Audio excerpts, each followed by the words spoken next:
Mimpinya ke situ. Pasti lu bisa. Amin, ya Allah. Bisa bantu. Siap. Pasti lu bisa, Petra. Lu tuh udahlah. Baiklah. Udah. Yesus, yuk. Tadi udah. Udah ya. Kamera 1 roll, kamera 2 roll, 3 roll. Kita berjumpa lagi dalam Sophie Navi Talks, You Are Loved. Hari ini saya punya seorang tamu yang mungkin teman-teman memperhatikan, tambah kesini tambah muda tamunya. Ya betul, itu dalam rangka saya berusaha untuk memahami dunia ini di zaman sekarang. Kenapa Bapak produser ngambil buku itu? Saya suruh promosi. Enggak, supaya saya nggak lupa. Oh ya, oke. Hari ini ada Petra Joshua Sihombing. Bener pakai Joshua ya? Iya. Sebenarnya nggak terlalu dipakai Joshua aja apa-apa. Gue nama KTP aja, ya, nama KTP. Oh, oke. Jadi tapi lo orang yang terdiri dari 2 nama lalu marga gitu ya? Iya. Jadi iya. you have a middle name juga. Iya. Nama paspor akhirnya Petra Joshua. Oh, karena nggak tahu ya lo perhatiin apa enggak, adik gue Lea waktu dulu pertama kali ngeluarin album tuh salah satu lirik lagunya itu yang jangan kau katakan cinta bila rasa belum ada. Kau bilang rindu pada diriku, kau bahkan tak tahu nama tengahku. Oh, oke. Gitu. Oke. Jadi buat gue kayak nama tengah itu penarik buat Iya, gue iya, kalau iya. orang punya nama tengah. Apalagi di Indonesia, kadang-kadang orang ada yang cuma namanya satu. Iya. Tuh, Aku ada dapet sahabat juga namanya satu. Iya kan, begitu mau ke luar negeri, Bingung. surname Iya, sir iya. gitu kan, suka nggak boleh. Dia akhirnya bikin sendiri namanya. Dia bikin sendiri. Petra, selamat datang di Sophie Navi Talks dan terima kasih udah mau datang. Terima kasih sudah diajak. Gue deg-degan gitu tadinya pas mau undang lo karena gue yang kayak aduh kayaknya Petra sibuk deh karena dia produksi terus. Sekarang sebagai dari dulu sebagai musisi sih, tapi musisi yang produser kayaknya lo tambah wow gitu ya, tambah hari-hari lu adalah dipenuhi dengan produksi dan produksi dan produksi. Jadinya ya. Gitu. Akhirnya ya sebenarnya dari dulu tuh aku sukanya produksi musik. Lu tahu itu dari umur berapa? Wah jauh banget. Mungkin aku umur 17 tahun sih. Dan sebelumnya aku umur 12 tahun tuh udah kerja di studio. Jadi zaman Maksud bokap lu kerja masih nemenin bokap? Enggak, jadi bokap tuh punya studio. Ya. Terus dia biasanya bayar operator. Sebentar, aku cut. Buat teman-teman yang yang nggak tahu, bokap iya. siapa misalnya gitu kan, kadang-kadang suka ada yang nggak ngeh Iya, loh. iya. Bahkan waktu itu Lea jadi tamu gue, banyak yang baru ngeh di situ, baru tahu ini kakak adik gitu. Oh iya? Iya kan, ada kan.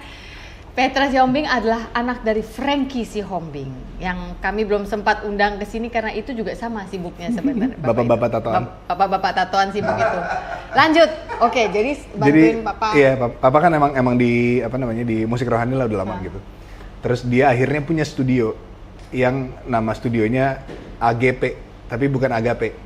Akhirnya gua punya studio. Oh gitu, Iya. gue pikir rohani banget. Agape, kasih Agape Kayak pengen ke situ kan iya arahnya, kan? cuma Tapi ternyata AGP. enggak. Itu Sayang Frankie sekali. banget ya. Terus udah akhirnya dia bikin itu, jadi akhirnya adalah klien-klien di luar apa yang dia kerjain sendiri gitu. Emang studio disewain lah untuk teman-teman. Nah tadinya bayar operator, gue lupa dia bayar berapa gitu, cuma agak lebih mahal lah dari kalau bayar gue.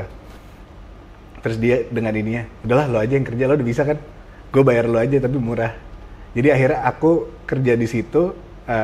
Sebagai minion pokoknya yang pulang sekolah aku udah mulai kerja. Itu lu umur segitu udah homeschool belum ya? Masih Sekolah biasa. konvensional, oke. Nah apalagi pas homeschool, schedule aku jadi free banyak kan.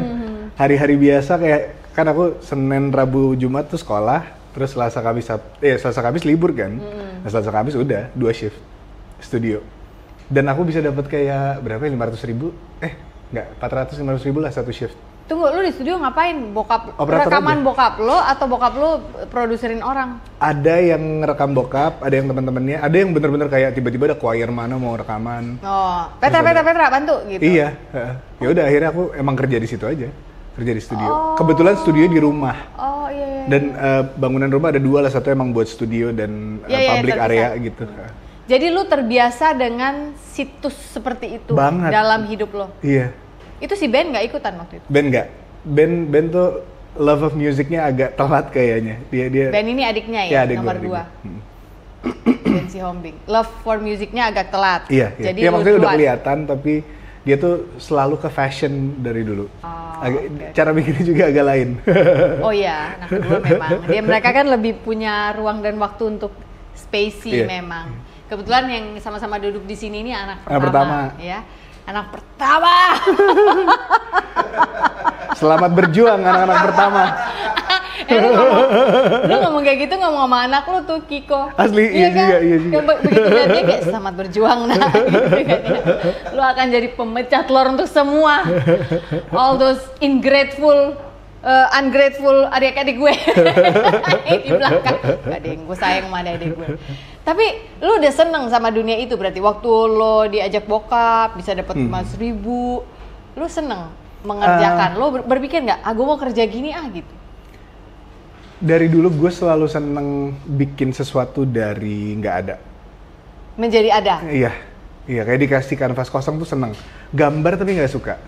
Oke. Jadi disuruh nulis tuh nggak suka, maksudnya semua yang involving penulisan. Terus pas senengnya pencet-pencet. Pas dikasih komputer tuh kayak, oh ini kanvas gue ngerasanya ini kayak gue bisa actually bikin sesuatu dari nggak ada, gue main sesuatu, gue rekam jadi sesuatu yang bisa gue kenang, dan itu enak banget. Itu lu milenial kan ya secara umur. Kelakuan lu tapi Gen Z ya, pengen pencet-pencet. Iya. Kan? Gue tuh pas banget makanya gue punya album judulnya Semenjak Internet. Iya, 2020 jadi, tuh ya. Iya, 2020. Gue tuh bikin itu juga karena gue ngerasain sebelum ada internet sebentar, terus pas gue udah mulai gede ada internet. Jadi gue ngerasain dua-duanya. Oke. Kita mundur dulu sedikit. Kita mundur dulu sedikit sebelum kita bahas yang album yang Semenjak Internet. Iya. Jadi lo udah kenal itu dunia produksi dari lo kecil umur 12, lalu ketika lo homeschool. Kenapa aku tahu dia homeschool? Karena keluarga kami dan Petra ini dekat sebenarnya ya. Jadi dia ini bersahabat sama adikku yang paling kecil, Troy. Nah, jadi pada saat Troy itu vokalis bandku dulu. Waktu di mana? Waktu sekolah. Kita punya band metal-metalan gitu. Masa sih? Iya. Ada bandnya juga? Nggak pernah manggung. Oh, tapi main doang? Rekaman aja. Oh, keren dong. Orang cuma nggak pernah dirilis. Kenapa? Nggak tahu ya. Itu waktu umur itu kan? Waktu umur sebelum 17 tahun masih waktu SMP, adek SMA. gue suka ke rumah lo, iya, sering main minta di rumah. makan. Iya, ya 2 kan? minggu. Makasih ya Bang Franky. Makasih Bang Franky, adikku udah ditampung, suka dikasih makan, tapi ternyata di rumah lo juga biasa ya nampung biasa orang banget, ya. Iya, Karena rame. Bobby Febian pernah kita jadiin tamu juga di sini dan dia bilang dia pernah nginep di rumah lo. Oh iya. Iya dulu. Dan dia bilang ke orang tuanya, aku mau ikut artis dari Jakarta, terus nggak taunya nyampe sana gue disuruh tidur di lantai. soalnya banyak. Soalnya banyak yang ditampung Bang Franky yang lain. Oke, jadi lu udah seneng sama dunia produksi itu, fine. Oke, itu kita keep. Tapi umur berapa lo merasa bahwa gue mau jadi musisi? Terus tiba-tiba kita tahu lo sebagai Petra, the sweet, handsome, talented young man yang nyanyi di mall ke mall. Gue inget tuh dulu lu ada di bawah manajemennya SMN ya kalau nggak salah. Itu kapan tuh? Siapa yang menemukan lo terus mengeluarkan lo dari studio bapak lo? Oke, ayo sekarang lo main musik gitu. Kan tadinya dibawa bokap dong. Iya. Jadi setelah gue menemukan produksi itu seru, kan harus ada yang diproduksi ya. Terus gue kayak lagu apa yang gue suka ya? Maksudnya nggak semua lagu yang gue rekam sebagai engineer di saat itu gue suka. Jadi akhirnya gue nyari apa gue bikin sendiri aja ya. Coba deh bikin sendiri. Akhirnya bikin lagu. Nah sebenarnya bikin lagu itu yang menemukan gue ke nyanyi, ke performance, ke panggung gitu. Dan di umur 17 tahun akhirnya jadi satu album yang emang udah gue tulis dari umur kayak sekitar umur 14-an gitu. Udah mulai nulis, mulai rekaman, terus dibantuin sama teman-temannya bokap juga untuk kayak take bass, take drum gitu. Sampai akhirnya jadi album. Nah pas jadi album ini, journey-nya baru dimulai sebenarnya. Itu umur berapa ya berarti? 17. Oke, 17 ya. Oke. Berarti lu masih sekolah ya? Apa Masih udah sekolah, kelar? masih sekolah. Oke. Nah itu agak-agak barengan lah timeline-nya sama kayak gue mau cabut sekolah, mau langsung kuliah, bla bla bla gitu. Nah tapi akhirnya itu sih, karena gue suka banget ternyata nulis. Tapi nyanyi belum segitunya. Nah nyanyi itu gue baru kan lu suka tadi- nanti lagi, jauh, Oh. agak jauh. Oh, jadi belum suka nyanyi. Belum, cuma sebenarnya nulis. belum. Pokoknya lo mau bikin sesuatu dari nggak ada harus sampai jadi musik Iya. gitu kan? Ha. Yang ngisinya siapa dong kalau lo nggak suka nyanyi? Nah akhirnya nyanyi sendiri.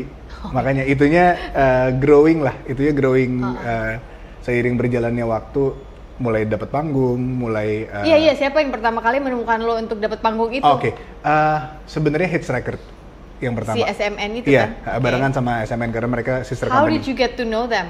Kan lo ada di studio bokap lo. Iya, dan bokap juga sebenarnya nggak punya koneksi ke dunia Sekuler.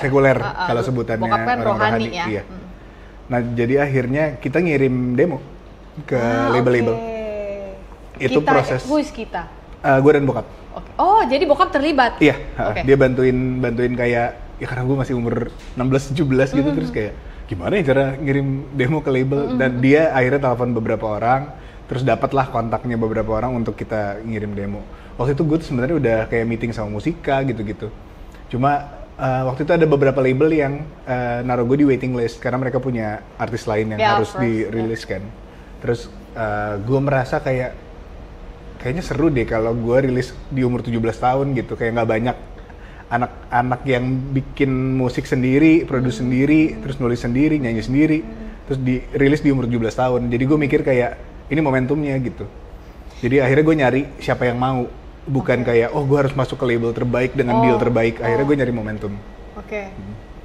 Lalu akhirnya ketika dapat si hits record itu, Ya. apa yang terjadi di situ? Lo bikin kalau nggak salah album kan ya udah ya Album, di situ. Itu iya. 2014 ya? 2009. Oh 9 ya? 2009. Oke, 2009. Jadi itu apa yang terjadi ketika udah kenal? Oke, kayak kita mau nih sama Petra gitu. Then what happened after that? Sebenarnya jadi hits record waktu itu belum ada. Oke. Tapi ada satu orang yang emang arahnya mau bikin label. Oke. Terus dia kenal dengan beberapa orang dan salah satunya MNC Group. Oke. Terus dia akhirnya ngajak gue, lo mau nggak jadi pilot project gue? Jadi aku tuh pilot projectnya Hits Record sebenarnya sebelum mereka sebesar ini sekarang ya. Iya. Aku artis pertama di Hits Record. Ya udah akhirnya dia belajar bareng, salah bareng, Iya. senang-senang bareng juga. Tapi lu kebayang nggak waktu itu bakal jadi penyanyi yang keliling-keliling entah udah pensi belum waktu itu atau masih mall ke mall atau apa? Gue zaman itu ya di umur 17 tahun cuma kepikiran jadi John Mayer aja. Oh man. Dan lu Kayak seru aja gitu kan, ya udah Iya. main gitar, akustik atau elektrik, solo-solo dikit, nyanyi. Kebayangnya itu di kepala gue nggak lebih dari itu. ya bukannya berarti lu harus jadi John Mayer sih, tapi lu nggak berasa hidup lu sekarang udah John Mayer banget. Tinggal di kampung maksudnya. What you get to do every morning when you wake up gitu loh. You Iya, get to iya, make iya. your own music, your own sound. Gue mau ngisi solonya gini suka-suka gue. Gue mau rilis kapan gue setahun cuma. Tadi pas lagi ngopi di sini di Pepita dia bilang gue paling manggung setahun 3 kali sampai mau keselak gue. Perasaan gue mikir nyari panggung untuk ini duit ini itu dia gak kesana gitu pikirannya. Lu nggak ngerasa udah Nggak lebih menjalani? nggak banyak yang nawarin aja sih. Mungkin, nggak mungkin. Lu nggak ngerasa udah menjalani hidup itu pernah lu cita-citakan loh? Iya. Do you feel it or? Nah, kalau ngomong cita-cita ya, cita-cita gue tuh berubah terus. Oke. Yang paling oke. pertama lu ingat? Umur 7 tahun gue bercita-cita jadi drummer paling mahal di Indonesia. Oke. Money oriented banget karena keluarga gue nggak punya banyak uang. Iya. Tunggu, kenapa lu pikir drummer itu bisa dibayar mahal ya? Gue melihat beberapa contoh lah, di luar juga gitu yang kayak oh kayaknya bisa nih. Kalau ngelihat dari drum kitnya sama rumahnya, oh kayaknya dia oke. Kalau lu lihat Vini Kolayuta sih mungkin ya, kalau di Indonesia lihatnya. Iya, mimpi jauh aja. Oke. Mimpi-mimpi bodoh anak umur 7 tahun lah. Oke. Terus?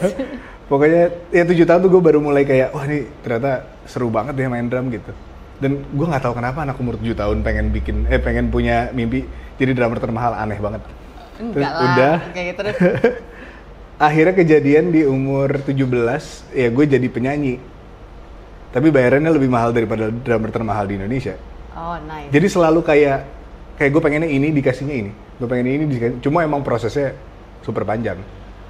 Berarti yang lo nggak sadar waktu cita-cita lo mau jadi drummer terkenal dan termahal itu adalah kan cuannya dong. Ya kan itu berarti yang ditangkap, Mungkin ya, yang didengar. mungkin ya. Lo pengen Mungkin punya gue harus duit evaluasi lebih. ulang deh hidup gue. Ini gue jadi mikir. Ya kan? Jadi yang ketangkep tuh itu, Petra, kamu punya kebutuhan untuk ini, that's why you want to work like this supaya lo dapat ini untuk membiayai ini itu, ya bener Iya, dong. iya, iya. Serah mau jadi apa, yang penting bagus. Ini gue beneran mikir loh sekarang. Iya kan? Nah cuma mungkin otak anak umur 7 tahun kepikirannya cuma drum. Iya, iya. Mungkin belum bisa mikir untuk nyanyi gitu Iya, atau apa. nggak kepikiran sama sekali nggak kepikiran. Tapi lu nggak pernah kepikiran nyanyi karena apa? Lu udah bosen lihat bokap lu nyanyi dari panggung ke panggung. Kan kadang-kadang anak suka gitu kan, lihat orang tua, gue nggak mau sama. Setiap hari gitu ya. Enggak sih, gue musik tuh kayak sesuka itu dan secinta itu emang dari kecil. Jadi berada di lingkungan musik atau kayak melihat orang tua bermain musik itu emang udah kayak wah gila seru banget ya. Bahkan nggak usah di panggungnya, di backstage gitu duduk sama anak-anak kru yang lain gitu. Lu seneng? Seseneng itu. Emang kayak ngelihat mereka packing alat apa kayak Seneng? kayak seru gitu. Oh. Emang suka itunya gitu. Oke.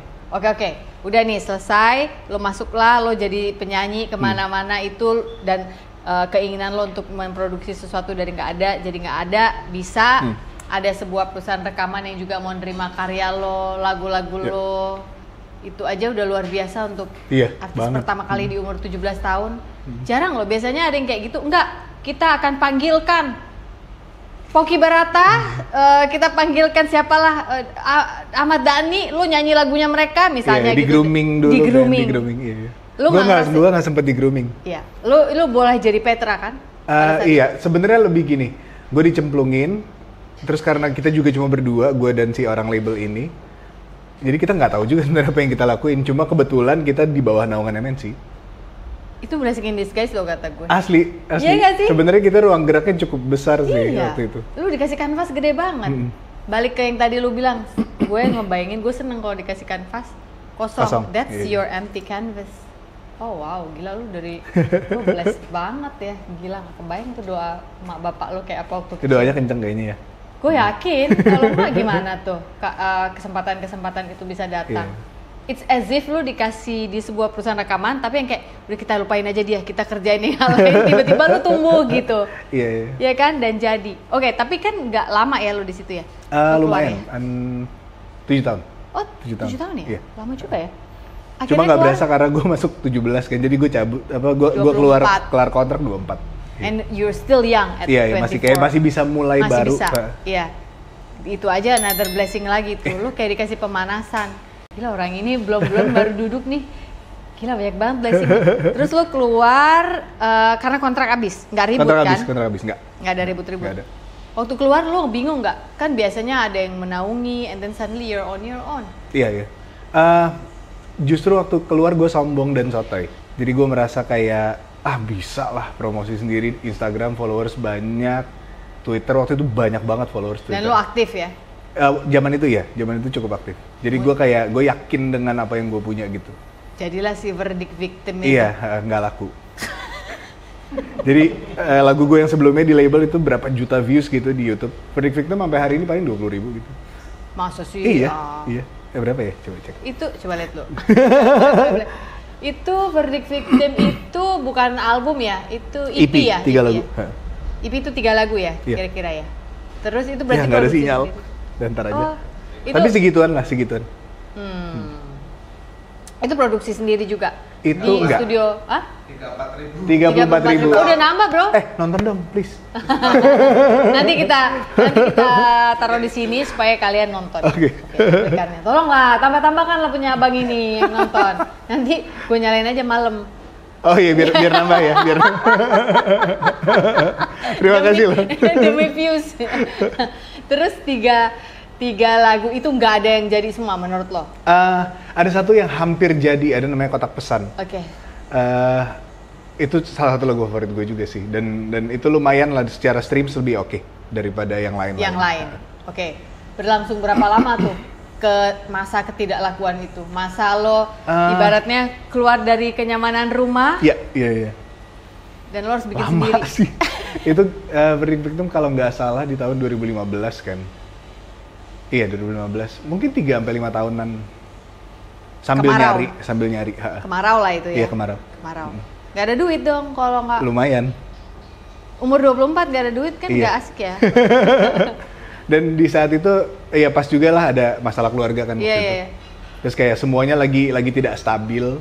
Jadi Numpuk kayak di membiayai musim itu saling bantu gitu kan. Jadi kayak gue lagi ada, oke gue yang bayarin. Bokap lagi ada, oke dia yang bayar apa gitu. Jadi itu bener-bener wah itu bener-bener waktu-waktu yang paling kayak ini masih bisa nggak ya musik? Apa coba Apa hal harus lain sibuk gitu? biayarin orang terus gitu Iya, kan? iya. Bokap lo anak pertama juga nggak sih? Enggak ya? Enggak, terakhir justru. Bungsu ya? Iya bungsu. Oke. Tapi lain cara mikirnya. Iya. Dia agak kayak anak pertama sih rasanya. Dia anak bungsu yang mempertamakan diri. Iya, kayak rasanya. Dia anak kayak bungsu gitu. yang anak keberapa? Kalau anak Keempat. keempat, nah beda. Oh gitu. Aduh, Anda kan lulusan homeschool dulu, Anda mendengarkan seminar parenting yang Nggak terlalu lagi. aduh, tolong deh ya. Anak pertama, kedua, ketiga, lalu keempat itu kurang lebih dia balik ke pertama ke karakternya in a different twist. Oh, oke. Lu kalau Berarti buat semua temenin putu tuh beda ya? Nongko nih sekarang. Anak keempat tuh putu kan ya? Ah iya. Iya. Berarti semua putu tuh udah kayak kadek lagi ya? Iya, karena kita tinggal di Bali ya. Iya. Iya. Putu kan ya? 4 ya? Ini lagi Bali palsu nih satu. Nanya lagi. Nggak ada yang tahu. Putu pertama. Saya putu pertama ya? Apa yang paling kecil ya? Ketut 4, iya. Kayaknya sih, Dika. Malah dia orang Bali. Ntar aku telepon temanku dulu. Iya. Oke, jadi yang keempat itu berasa balik lagi ke yang pertama satu, karakternya, tapi twistnya beda. Makanya gue sama Troy, adik gue suka gini juga. Gitu. Tuh, panjang kan jadi psikologis. Oke. Terus Sampai mana dari kita? Sampai lu susah, kemarau, lu nggak punya duit, sementara at the same time semua terasa seperti serabutan karena ada adik-adik yang masih kuliah dan Sekolah. Iya. Harus membiayai, ibu adalah ibu rumah tangga, jadi antara lo sama bokap mikir caranya gimana gitu kan ya. Lo berasa berpartner nggak waktu itu sama dia? Lumayan sih, tapi mungkin nggak sama dia doang juga. Sekeluarga akhirnya jadi harus lebih banyak ngobrol. Kayak terpaksa ngobrol gitu. Terpaksa ngobrol. Di tengah semua kemelut yang harus terjadi pada saat itu ya, tetap ngobrol ya? Oke. Harus sih, nggak ada pilihan lain sih kayaknya di saat itu ya. Iya. Oke, lalu setelah breakthrough-nya yang lo inget apa? Setelah Kemarau yang EP tiga single susah diterima masyarakat itu? Nggak ada breakthrough-nya sih menurut gua. Karena lo bikin lagi kan setelah itu? Iya. Jadi setelah kita ngomongin konteks album deh. Setelah si Verdict Victim 2015, gue rilis album lagi akhirnya 2018. Yang flop juga. Yang bener-bener secara streams nggak compare lah sama album-album sebelumnya gitu. Di situ juga kayaknya gue tuh sadar kalau mungkin di hidup gue dibanding kayak ada satu titik yang merubah segalanya. Gue cuma ngelihatnya kayak misalnya gue sampai di 0 nih di tahun 2015. Terus akhirnya gue cuma kayak geser dikit aja angle-nya, terus gue kayak menemukan trajektori baru yang harus gue jalanin dari 0 lagi. Jadi bukan breakthrough, kayak gini dikit, oke, jalan lagi dari 0. Kok bedanya apa ya? Kalau breakthrough artinya Kalau udah breakthrough nyampe rasanya kayak level abis 1, dari sini 2. langsung kayak dang ke ini kayak panjang. Jadi prosesnya tuh bukan kayak di bulan itu gue langsung dapat ilham kalau gue akan nggak gitu sama sekali. Di gue ngerasanya kayak selama 5 tahun itu gue menemukan breakthrough, tapi selama 5 tahun bukan selama 1 bulan. Oke, ngerti. Ya, nggak kayak, jadi bukan temboknya digubrak langsung pecah, kayak tapi dikit-dikit. Iya. Itu lebih menyakitkan nggak? Banget. Tapi seru. Gila, gue bisa relate lagi. Oke. Itu lebih chip off-nya pelan-pelan. Iya. Bahkan gitu sampai ya? sekarang sih. Iya. Sampai sekarang sih, masih. iya. Cuma kayak bagian bawah-bawahnya tembok itu loh. asli, iya. Agak keras kan? Agak keras. Obrolan anak pertama. Oke. Jadi lo merasa hidup lo kurang lebih polanya seperti itu gitu ya, yang lo tahu selama ini. Oke, lalu 2017 tadi ya lo bilang. 2018. Lo bikin lagi album dan lo bilang itu flop. Iya. at that point lu udah mulai mikir nggak bahwa mungkin gue harus jadi orang kantor aja kali ya? Hampir. Iya. Jadi bahkan sebelum itu waktu gue masih di label, gue tuh ada titik rendah juga. Gue udah album kedua, tapi nggak naik-naik, nggak ada single yang naik. Sampai akhirnya gue main sinetron. Udah syuting pilot, nggak pernah rilis. Oh. Ini juga kayak nggak banyak yang tahu. Cuma akhirnya gue udah syuting pilot, terus tapi akhirnya ada deal yang kita nggak bisa karena gue minta libur 2 hari untuk manggung di Sabtu Minggu, which is impossible. Kita tahu itu impossible. Yeah. Cuma gue juga BU. Yeah. Jadi gue kayak coba dulu deh. Akhirnya syuting dulu 1 episode. Udah jadi pilotnya, posternya udah jadi. Kagak tayang. Akhirnya nggak tayang. Karena nggak dapet sih libur dua kali seminggu itu. Terus berapa minggu kemudian lagu gue naik 1. Masuk iklan apa gitu, WeChat kalau nggak salah. Terus udah. Dari situ mulai manggung sebulan 20 kali. Wow. Nah itu di tengah-tengah. Itu di 2013-14. Oke. Jadi apa tuh episode main jadi aktor sejenak itu yang lo rasa apa pembelajaran yang lo dapat dari situ? Pembelajarannya adalah jangan terlalu banyak acting kayaknya kalau buat gue. Gue nggak terlalu enjoy sih ngeliat diri gue di.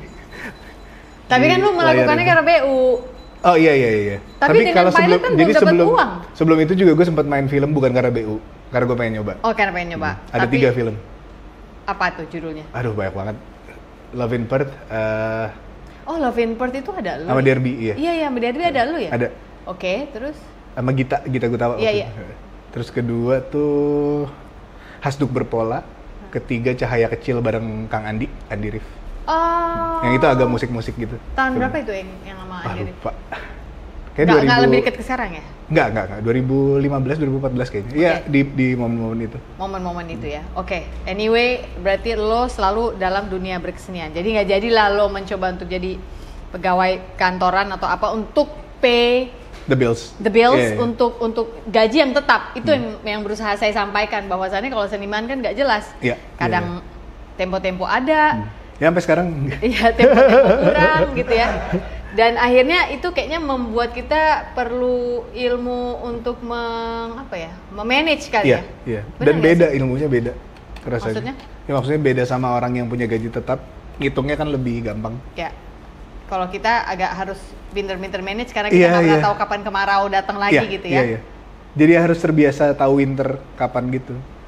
Winter. Kalau orang Indonesia malah demen winter. malah nyari. Malah berasa ada di film-film Tapi Korean drama. Banyak orang yang mengalami winter justru malah nggak pengen berada di winter lama-lama. Iya, karena sebenarnya winter itu susah loh. Mau keluar rumah buang sampah aja kedinginan sebenarnya. Itu sih sebenarnya. Oke, jadi itu terjadilah sampai di situ lagu lo naik lewat iklan WeChat kalau nggak salah.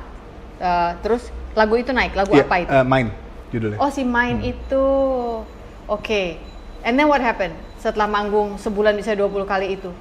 Duit masuk dong? Duit masuk. Lo ngetop dong? Lumayan. Ngetop lah, semua orang tahu Petra Sihombing. Iya. Itu salah satu yang bikin namanya cukup established juga sih akhirnya. Dan itu berjalan mungkin 2 tahunan gitu. Dan dari situ sih gue merasa gue mulai sotoy.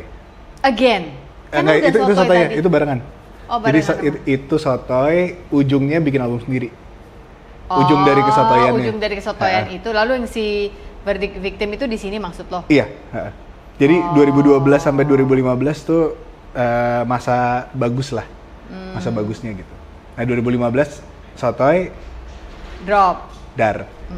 Oke, setelah yang sotoy drop itu what did you do? Karena itu kan nggak gampang ya. Iya. Udah punya nama kan istilahnya. Banyak mencari ke dalam sih. Kayak sebenarnya apa sih yang gue beneran mau gitu. Karena balik lagi ke mimpi gitu, 7 tahun pengen jadi drummer paling mahal di Indonesia, jadi penyanyi yang bayarannya oke banget, dan akhirnya jadi penyanyi yang berhasil lah secara angka gitu. Terus apalagi gitu, kayak apalagi sih yang gue pengen sebenarnya dalam bermusik. Dan di saat itu gue pikir, gue pengen bikin apapun yang gue mau, yang bunyinya bener-bener beda jauh dari apa yang gue udah pernah bikin gitu. Yang which is 1 EP dan 1 album flop, gue melakukan seperti itu gitu. akhirnya banyak nyari ke dalam aja sih, banyak nyari ke dalam, banyak Gimana caranya lo nyari ke dalam? menyendiri, banyak menyendiri, banyak mabok juga di saat-saat itu. Jadi akhirnya kayak ya anak muda yang telat mencari dirinya gitu loh. Nggak telat dong, umur Nggak telat berapa ya? itu? Emang segitu ya? Umur berapa itu? Karena gue mulai early kali ya, jadi rasanya tuh kayak, wah lama banget gue ada di sini ya. Iya, kayak lo ada di lembah kelamaan gitu Iya, kan. lama. Kayak Tuhan lupa ngangkat, tolong dong udahan gitu kali ya. Itu umur berapa tuh yang lo bilang lo menyendiri? Karena sebelumnya kan sebenarnya never really menyendiri, Iya, right? iya, Selalu ada orang di sekitar lo. Itu umur berapa? 2000, pokoknya gue umur 22-23 itu gue inget. Jadi di umur-umur segitu tuh gue ngerasa kayak, oh ya gue perlu memikirkan lagi apa yang gue pengen gitu. Karena secara mimpi gue merasa gue udah dapet apa yang gue dapet, apa yang gue pengen. Itu gue hampir semuanya gue checklistnya udah kecek lah. Dan ternyata semakin gue jalanin, oh gue emang secinta itu sama musik aja gitu. Jadi kayaknya gue nggak kebayang ngelakuin hal lain gitu. Dan lagi-lagi blessing di tahun 2019 gitu, 2018-2019 setelah album flop itu, album itu akhirnya jadi kayak katalis buat at least circle yang lumayan dekat sama gue tuh ngeh kalau oh nih anak tuh bisa produksi musik gitu. Meskipun albumnya secara angka tidak sebesar itu, tapi teman-teman tuh dengar kayak gue mau dong ngerjain musik sama lo. Iya. Nah itu akhirnya ngebuka, kalau tadi gue bilang kayak ganti angle, itu ganti dikit lagi tuh kayak oke, produksi gitu. Dari situ jalan lah lagi startnya. Iya. Lalu 2020 itu yang lo kerja sama Tulus, iya, David iya. Naif, Dani Naryadi, Iya. itu semua terjadi di situ. Apa ya namanya waktu itu album itu ya? Semenjak Internet. Semenjak Internet Iya. ya. Itu karena apa? Itu udah lockdown belum kita pada saat itu? Setengah-setengah. Jadi gue mulai album itu tuh 2019 akhir, itu udah mulai nulis. Terus habis itu Maret 2020 kan, Maret April tuh lockdown. Jadi setengah albumnya gue kerjain dalam lockdown. Tapi setengah sebelumnya gue udah nulis beberapa. Dari sini? Lu udah pindah ke sini? Belum. Oh, itu masih belum di Jakarta. Ya? Oh, gue pikir udah di sini. Belum. Jadi album itu sebenarnya kayak setelah gue diem lama, kayak mimpi apa lagi yang belum kejadian ya, akhirnya kan gue ya udah mulai produksi gitu. Cuma kayak buat gue sendiri sebagai solo artis, apa yang belum pernah gue lakuin gitu, gue nyari-nyari. Gue ngajak produser pernah, ngajak songwriter belum pernah. Jadi gue akhirnya dengan beruntungnya mendapatkan koneksi-koneksi ke penulis-penulis yang gue suka karena ngerjain musiknya mereka. Jadi akhirnya gue bisa punya privilege untuk kayak mau nggak bisa telepon lah ya gitu ibaratnya. Gue ada konsep ini nih tentang internet, lo mau nggak nulis soal itu gitu. Dan mereka mau? Mau, kebanyakan mau. Dan mungkin juga waktu itu orang pada bingung ya mau ngapain ya karena iya. Plus itu juga. Iya, plus itu juga. Like what to do, semua ditutup, panggung ditutup, travel nggak bisa, everybody had to stand still. Itu berapa lama pengerjaannya semenjak internet? Semenjak internet itu, jadi kita rilis kan sebulan sekali selama 12 bulan. Karena kita ngapa-ngapain juga kan kayak, berarti udahlah. 1 bulan keluar 1. Iya, 1 bulan keluar 1. Jadi gue tuh kayak punya tiga tabungan di awal, udah punya 3 lagu. Terus rilis 1 misalnya di Januari. Nah di Februari gue udah harus bikin 1 lagi. Jadi gue bisa milih antara 3. Mana yang mau dirilis. Mau dirilis dulu. Does it feel nice to have that control? Iya, bisa, banget. Ya. Banget. Kayak ada certainty nggak sih finally in your life? Dan di situ gue juga udah mulai membuka diri untuk lebih banyak melakukan collaborative work. Secara musik atau secara Semua. Jadi secara bisnis, secara marketing. Karena di album-album sebelumnya yang gue sadar ternyata gue terlalu percaya dengan apa yang gue bisa lakuin sendiri. Tapi gue nggak mau menaruh percaya itu ke orang lain kalau orang juga bisa ngelakuin apa yang gue lakuin, bahkan lebih baik. Nah, kenapa tuh? Dulu menurut lo nggak gampang tahu percaya? Ya. Cuma kayaknya kombinasi segalanya, anak pertama, terus anak masalah pertama yang banyak harus menanggung ini itu ya. Iya, micromanaging tuh cukup jadi apa it's ya? Our middle name. Iya banget. Micromanaging. Sebenarnya kan Petra Joshua MM Sihombing. Apa tuh? Oh, micromanaging. Oke. Iya. Iya, micromanaging tuh bagian besar dari gue yang akhirnya gue belajar untuk let go lah. Iya. Dan itu di momen-momen itu tuh pas bikin Semenjak Internet, gue involve lebih banyak orang, gue lebih percaya dengan direction yang dikasih ke gue gitu. Dan plus gue ada sedikit kayak bukan trauma lah, tapi kayak gue pernah kerja sama label yang cukup mengekang in terms of mungkin musik nggak terlalu, tapi kayak marketing. Kayak ya karena gue juga nggak ada waktunya juga untuk mikirin, terus gue juga masih kecil, gue masih indecisive. Jadi kayak banyak hal yang akhirnya gue pelajari, emang gue butuh orang lain tapi yang gue percaya. Jadi akhirnya itu yang gue cari orang-orang yang gue bisa percaya, dan gue agak kayak, oke, bantuin gue ya buat bikin ini gitu. Sulit nggak buat seorang anak pertama akhirnya, oke deh, gue percaya malu. Gue percaya deh malu. Banget, sulit banget. Iya. Apa ya, rasanya kayak, boleh ya kayak gini. Ada gitu. Kayak itu ya, sound yang lagi ngetop tuh. Emang boleh? Aduh, gue nggak tahu. Lo nggak tahu ya? Gue tuh nggak. Jadi gue ke Instagram TikTok. atau ke TikTok itu cuma ngepost. Abis itu lu tinggal? Gue tinggal. Gue jarang ngeliat. Karena lu sakit kepala liatnya? Iya, tapi kayak gue mendingan ngerjain yang lain gitu. Oke. Iya. Jadi emang boleh ya? Bisa minta kayak, orang? Emang bisa ya? Emang bisa ya? Selama ini kayak ya nggak pernah merasa ada yang bantuin kan? Kayak itu hal yang biasa banget gue rasain dan akhirnya harus cari solusinya sendiri gitu. Tapi makin kesini makin kayak, bisa deh ternyata. Dan semakin kesini kolaboratif work tuh hal yang indah gitu, gue ngelihatnya kayak udah bukan hal yang menakutkan lagi. Lu pernah dalam sebuah podcast, gue nggak tahu podcastnya siapa ya, tapi gue sempet lihat lu bilang hidup itu canggih asal lo yang pegang kendali. Iya, itu lagu pertama di album. Iya, itu apa tuh maksudnya? Itu terjadi di masa itu. Iya. And do you still stand by it? Banget. Kenapa harus lo yang pegang kendali? Apa ya kan? Kadang kayak misalnya kita terlalu, ini agak skip sih ya pembahasan. Terlalu memberikan kendali kepada apa yang kita pegang gitu, handphone apapun itu gitu. Dan akhirnya kita jadi kayak, gue tuh sebenarnya lagi ngapain sih, lagi di mana? Itu kan sering terjadi ya. Tapi maksudnya tetap harus canggih juga, kita nggak boleh sampai kalah sama dia gitu. Secara mindset kita harus tahu dia penggunaannya di mana dan seberapa lama. Dan kita bisa pakai buat apa gitu. Yang akhirnya so you're jadi talking about addiction dong sebenarnya. Iya. Dan sosial media, handphone itu kan hal yang kayak kalau lo tahu banget cara pakainya dan lo pakainya secara efisien dan untuk tujuan yang spesifik, akhirnya jadi bagus banget.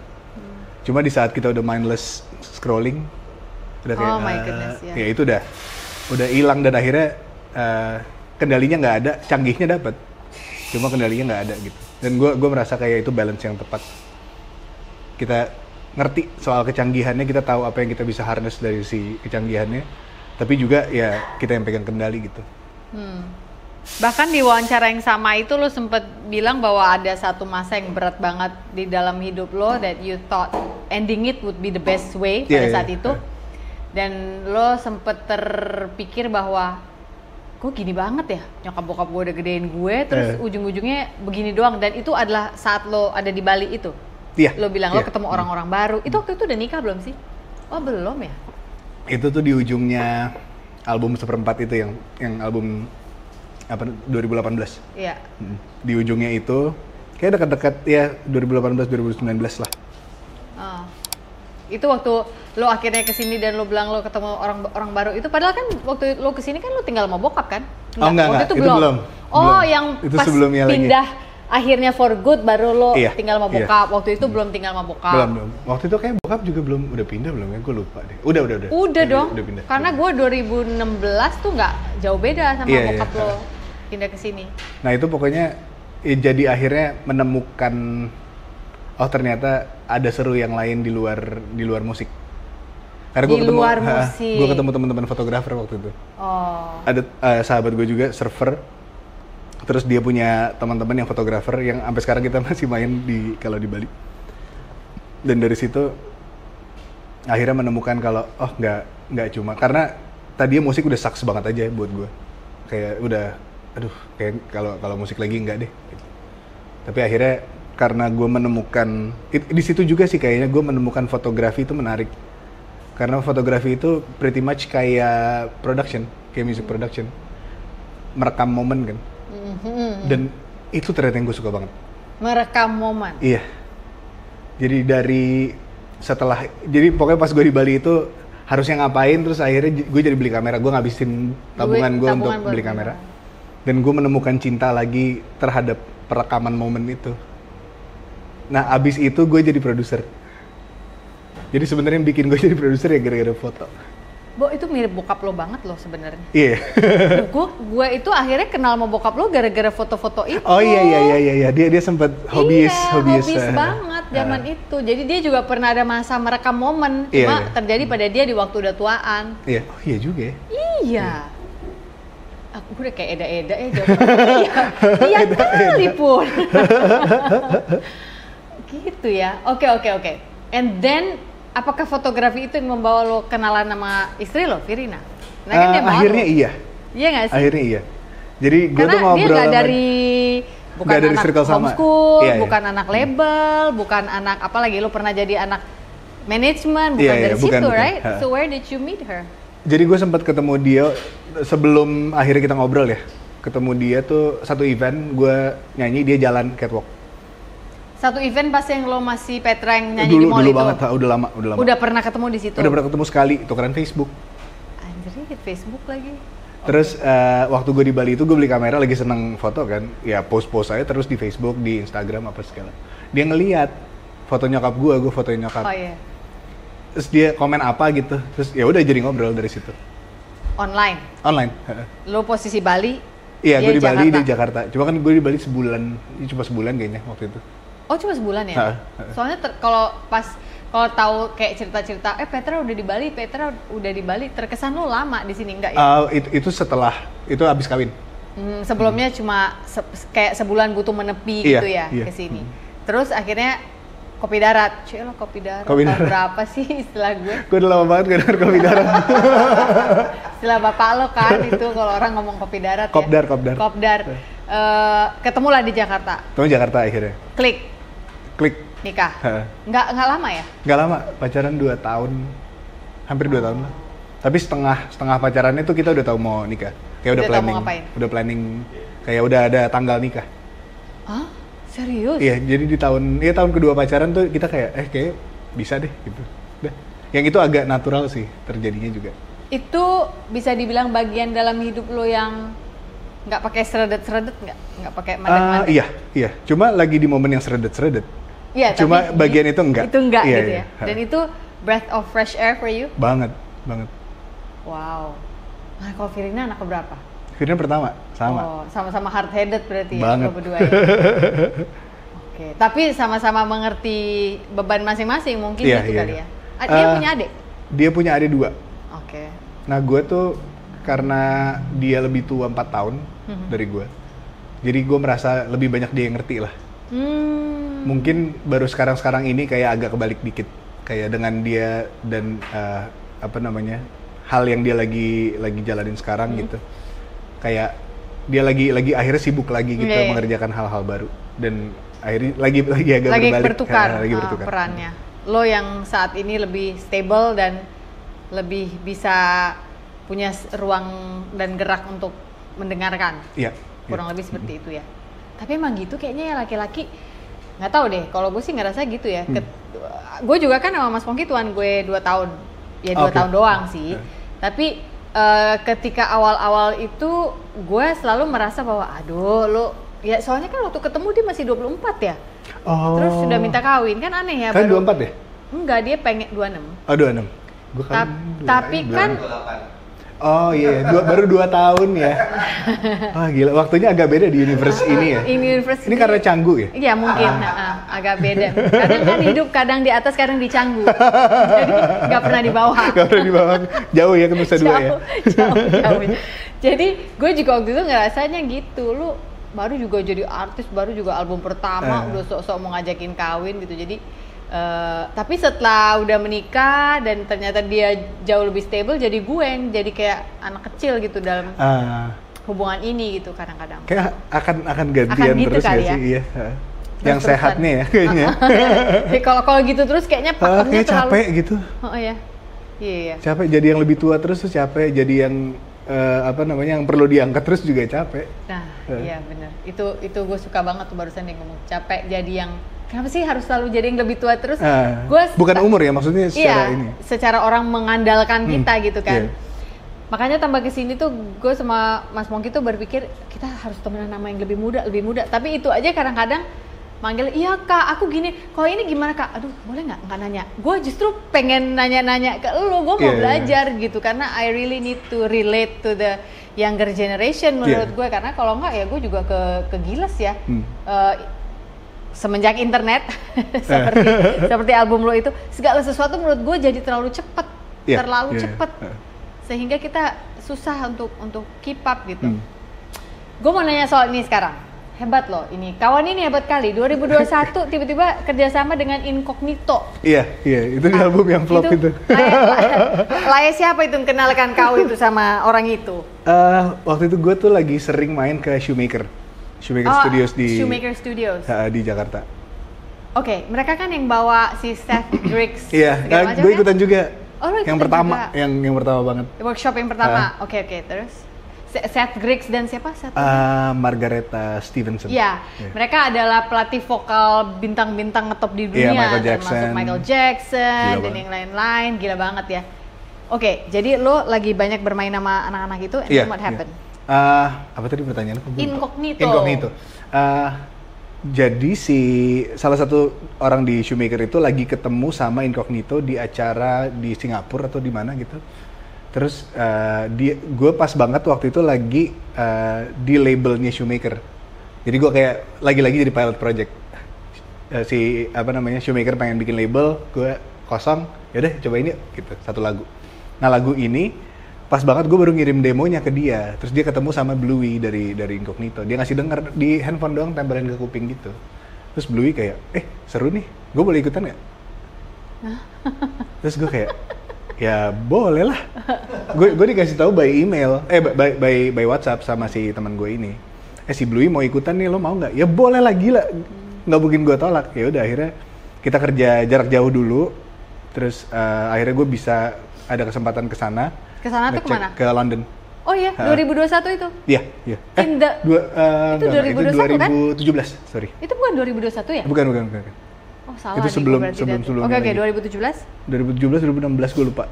Nah, akhirnya berangkat ke sana, terus tapi di sana cuma cek mixingan doang, karena semua rekamannya udah dilakuin sebelumnya.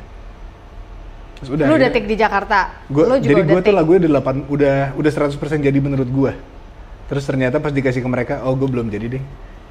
Kayak mereka nambahin banyak elemen banget yang menurut gue kayak wow, ya pantas lo sejago itu ya. Gila banget. Itu sempat jadi radio hit nggak sih tapi? Nggak. Kenapa sih? Nggak tahu. Tapi gue juga. Gue kayak mama-mama kesel gitu ya. Kenapa sih kalian ini nggak ngerti kalian musik bagus? Oke, terus? Mungkin banyak hal tuh di marketing kali ya. Karena gue nggak ada orang marketing sama sekali. Terus gue nggak mempromosikan albumnya juga. Terus albumnya hampir semuanya bahasa Inggris. Terus bunyinya sangat berbeda sama apa yang ada di radio zaman itu. Jadi gue juga, maksudnya gue udah tahu ini susah dijualnya, gue nggak jual. Oh, lo juga nggak berusaha untuk jual? Gue udah nggak ada tenaga untuk ngejualnya juga. Jadi ya gue ngerti lah kenapa nggak terlalu jalan gitu. Tapi gue juga akhirnya kayak bersyukur ternyata jalannya di kuping-kuping musisi gitu. Akhirnya yang denger gue ya anak-anak musik. Dan orang-orang terpilih. Iya, akhirnya yang ngasih gue kerjaan pun bukan crowd yang besar, tapi ya si circle yang kecil ini yang bikin gue akhirnya bisa lanjut hidup lagi, tetap bikin musik sampai sekarang gitu.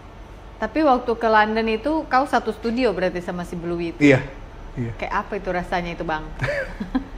Yang gue pelajarin ya ternyata, kan waktu itu emang prosesnya kebanyakan mixing. Alatnya sama lagi.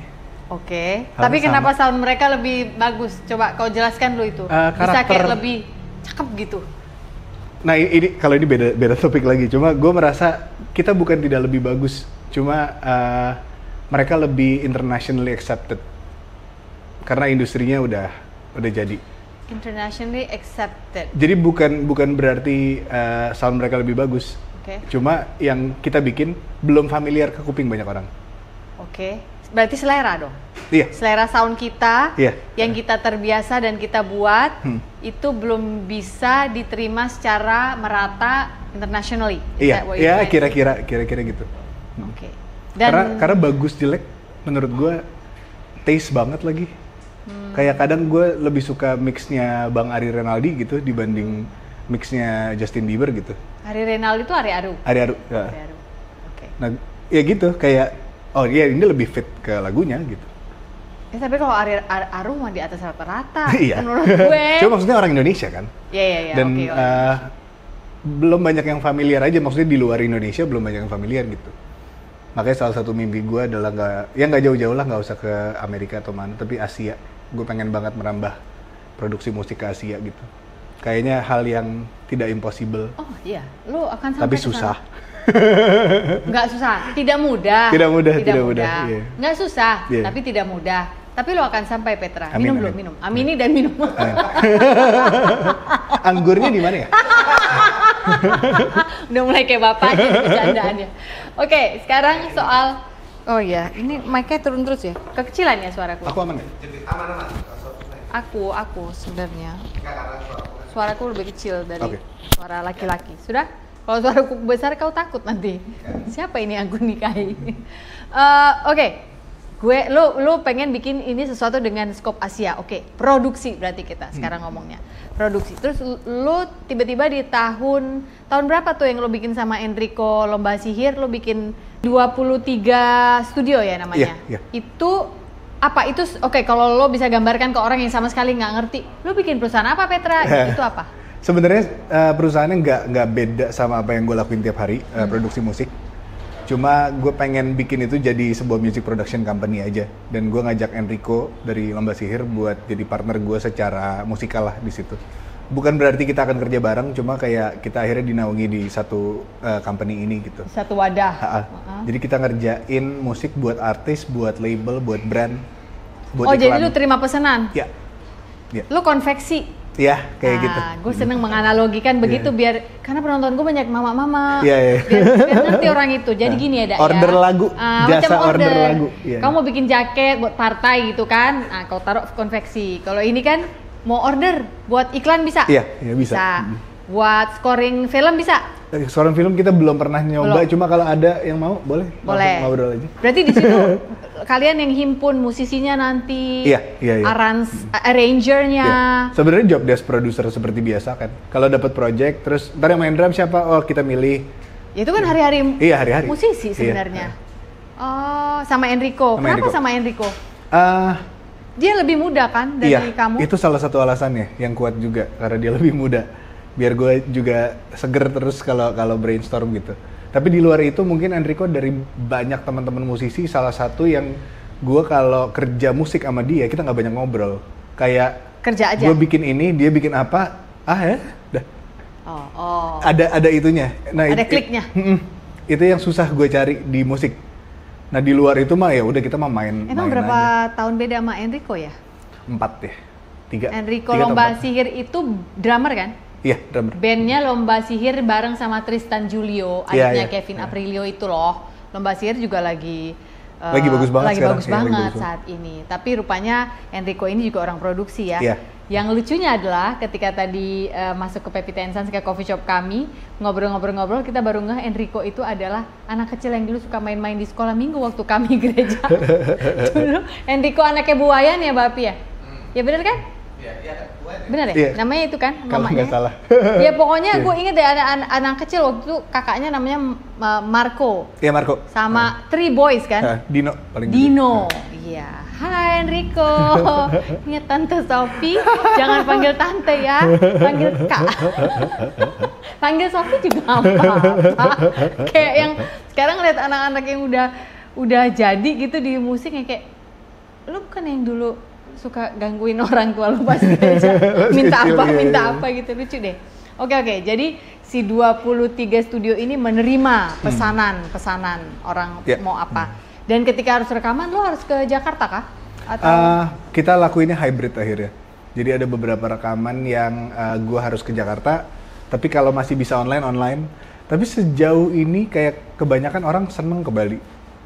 Mungkin malah seneng perasaannya sama kayak gue zaman dulu waktu masih Menepi. tinggal di Jakarta, kayak pengen Bali gitu. Bikin lagu di Bali Emang gitu. sih. Iya. Jadi rasanya kayak ya udah menyenangkan aja, orang pengennya ke sini gitu. And so far bagus usaha ini is making money Ya. and making you happy juga ya, Banget, karena iya. pekerjaanmu memang orang produksi gitu ya. Sebenarnya lebih ke whatever it is, harus make it work aja sih dengan Apa yang ada? dengan apa yang ada, iya.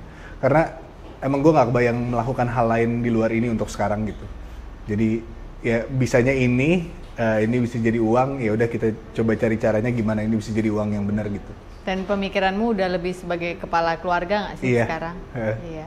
Makanya kayak beruntungnya juga waktu jadi agak lebih banyak buat di rumah kan, karena produksi juga di rumah. Iya. Jadi si mobilitasku di Bali tuh nggak terlalu banyak, Iya. banyak di rumah. Nggak banyak nongkrong. Karena jauh juga di Ubud. Kita juga nggak banyak nongkrong karena orang suka bilang Canggu macet, Ubud Iya, macet, iya. Ubud macet. Ya karena lu pada datang, mobil lu yang bikin penuh. Lu yang bikin Canggu kayak Kemang Bangka sebenarnya pada musim-musim tertentu gitu ya. Tapi nggak apa-apa. Kalau menurut gue sejak pindah ke Bali emang gue juga jadi jarang nongkrong, jadi jarang keluar. lebih fokus gak sih? Mau Gue ngapa-ngapain? iya banget. Kayak apa ya? Ada banyak hal yang gue akhirnya bisa punya waktu lebih lama. Kayak waktu itu bikin lagu Denting aja, yang sama lagunya Teh Meli. Jadi itu tuh gue bikin, jadi Teh Meli ngontak, mau nggak ikutan project ini, bla bla bla bla bla, lagunya ini. Terus gue kayak, wah susah banget lagunya, cuma gue nggak mungkin bilang enggak kan ke Teh Meli. Tapi akhirnya karena gue waktu itu lagi baru mulai mau pindah ke Bali, terus gue lagi stay di sini lama, gue punya waktu lagi nginep di arah Kintamani itu seminggu lah. Jadi kita dapat hotel di situ, terus gue punya 1 minggu untuk mikirin lagu itu mau diapain. Tahun berapa sih itu? Lu pindah ke Bali Baru emang? 2021. Nah ini 2020 kayaknya, ini belum pindah. Jadi gue lagi bolak-balik, lagi... Lagu Denting itu muncul pada saat itu? Iya, dalam hidup 2021. lu? Oke, tapi baru-baru ini kan dia yang... Baru kedengeran? Ah, Iya. Berarti itu udah lama? Udah lama. Bukannya baru-baru ini Bukan. lo rekaman? Gue udah lama banget nggak rilis apa-apa. Dan karena itu ya, karena aplikasi TikTok. Karena TikTok. Oke, gue harus sebut lagi TikTok. Ya gitu ya, Iya. karena itu ya. Dia pick up sebuah lagu, naik, jadi tuh gitu. Gue sejujurnya nggak tahu apa yang terjadi, cuma yang kata orang sih ya gara-gara TikTok. Iya loh, beneran. Karena waktu gue denger lagu itu juga gue kayak, ih gila enak banget. Gue nggak ngeh itu Terima lagu kasih. Meli.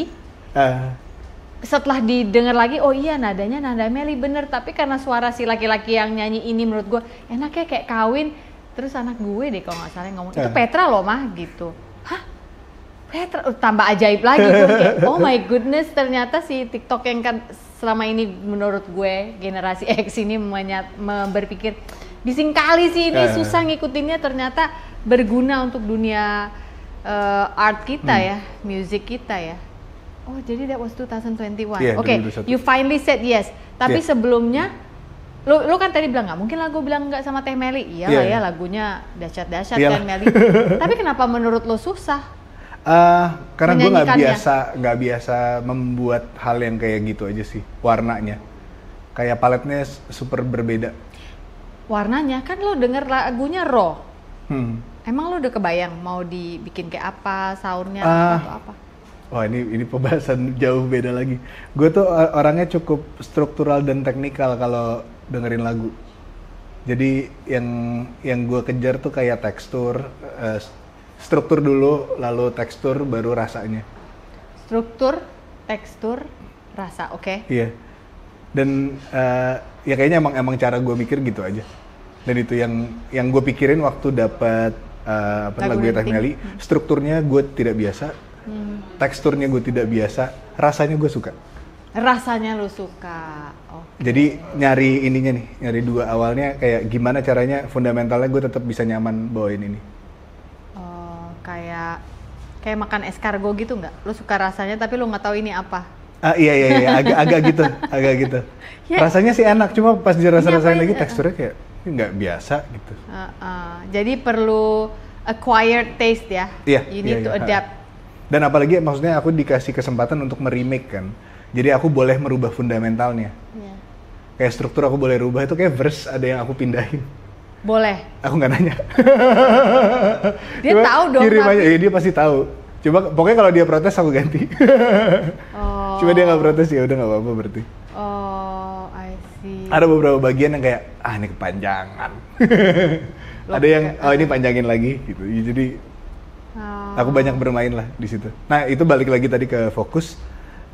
Di Bali aku bisa lebih fokus sama satu hal untuk waktu yang lebih lama. Tadinya nggak? Tadinya di Jakarta karena emang tempatku tuh kayak studio dan rumah kan. Terus tempat anak-anak nongkrong juga. Aku tetanggaan sama beberapa musisi juga di daerah situ. Jadi anak-anak suka di rumah nongkrong. Kadang kayak dapet ide bikin lagu gitu. Jadi aku nggak punya waktu untuk kayak sendiri terus fokus ke satu project. Kayak misalnya di Jakarta aku bisa ngerjain satu lagu mungkin 1-3 hari gitu. Di sini bisa kayak ya udah seminggu aja karena emang ada waktunya. Terus habis jam 5 aku udah nggak kerja. Kayak aku nata waktunya jadi lebih saklek tapi lebih santai buat akunya. Loh, kalau di sini seminggu, di Jakarta 1-3 hari lebih lambat dong ngerjainnya. Justru itu. Jadi lebih fokus. Oh. Justru karena lebih lambat, aku kayak bisa lebih oke, ini mau kesini, lebih ngerasain. Oh. Terus punya waktu buat denger tanpa harus kayak coba lagi terus kayak lihat jam udah mau kelar. Jadi lebih santai banget. Justru bisa kayak terus dirasa-rasain, keluar dulu ngopi, dengerin di handphone. Terus bawa nyetir kemana, Kintamani. Dengerin dulu flat Dengerin di dulu, iya. tip mobil. Iya, di tape mobil. Iya kan? Kalau dengerin di tape mobil kan memang flat kan, kita harus Iya. dengerin. Oh, ini enak di sini. Lebih banyak waktu buat itunya sih sekarang. Jadi lebih dalam sebenarnya pekerjaanmu. Iya. Dan memang itulah yang dibutuhkan seorang seniman ya, merasa. You cannot just ask an artist to make something by demand, lalu mengharapkan dia cookie cutter shape Iya. semua, ya kan? Kita harus taruh rasa kita di situ Iya. gitu ya. Dan pekerjaanku kan cukup tinggi biasnya. Kayak kita harus attach sama apa yang kita kerjain, harus suka, harus senang, harus cinta bahkan. Cuma juga nggak boleh terlalu attach in terms of udah bagus nih, padahal sebenarnya belum. Nah, yang aku temuin ternyata adalah waktu di tengah-tengah itunya, kita ngisinya pakai apa. Di saat kita kayak berhenti dengerin dulu, terus kasih 3 jam atau kasih 1 hari, jangan dengerin dulu, besoknya baru dengerin lagi. Oh ternyata itu yang bisa mengurangi biasnya yang aku rasain di pekerjaanku. Sama kayak masalah hidup guys, kalau dipikirin terus, masuk nih iklan. Hati yang gembira adalah obat, jangan overthinking ya. Buku gue yang paling baru. Oh mantap. Ini iklan naik. Nggak apa-apa Pak, saya udah siapin VT-nya Pak. Guys, maaf ya aku potong sejenak untuk sebuah informasi yang sangat berguna. Hati yang Gembira adalah obat, edisi Si Paling Overthinking adalah buku ketiga saya yang baru saja rilis 8 Maret kemarin. Betul, tahun 2024 ini saya menulis sebuah buku baru, mengajak para pembaca bercermin, terutama setelah kita melewati 3,5 tahun pandemi yang sungguh tidak mengenakan. Buku ini sudah bisa kamu peroleh di toko-toko buku kesayanganmu seperti Gramedia, Buku Akik Yogyakarta, lalu ada Zahra Books. Tapi kalau memang nggak sabar kepengen punya sekarang juga, silahkan dilihat list berikut ini. Ini adalah toko buku online di mana kamu bisa mendapatkannya.